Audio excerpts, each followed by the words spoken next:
এই মুহূর্তে যদি আপনি 1 কোটি টাকা পেতেন তাহলে কি করতেন? আমার ইচ্ছা 1 কোটি টাকা পেলে আমার পরিবার সকলকে নিয়ে হয়তো হজে যেতাম। হজে যেতেন? হয়তো বাবা মা সকল পরিবারকে নিয়ে চলে যেতাম, রাসূলের রওজাটাও দেখে আসতাম। অনেকের তো অনেক রকম ইচ্ছা থাকে, আপনার এরকম ইচ্ছা কেন? আমি মুসলমান, তাই এরকমই ইচ্ছা আমার। মুসলমান মানুষ এইটাই তো স্বপ্ন, টাকা পয়সা বাড়ি গাড়ি কামায়, এত শেষ সময় তো রাসূল বা আল্লাহর দর্শন পাওয়াটা হচ্ছে তো মুসলমানের ধর্ম বা কাজ। একজন মানুষ রিক্সাওয়ালাকে জিজ্ঞেস করলো, দেখুন যদি এই মুহূর্তে 1 কোটি টাকা পান আপনি কি করবেন? রিক্সাওয়ালার উত্তর শুনে সত্যি হৃদয় স্পর্শ হয়। তিনি বললেন, আমি আমার পরিবারের সঙ্গে হজে যেতাম, মক্কা মদিনা দেখতাম।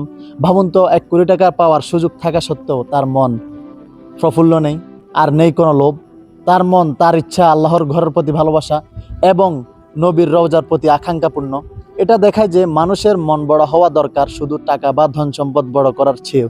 সত্যি যে ব্যক্তি আল্লাহর ঘরের স্বপ্ন দেখে তার হৃদয়ে সত্যিকারের ধন নিহিত। এই ছোট্ট রিক্সাওয়ালার উদাহরণ আমাদের শেখায় হচ্ছে আসল সম্পদ হলো আমাদের ন্যাক ইচ্ছা ও ভালো কাজ।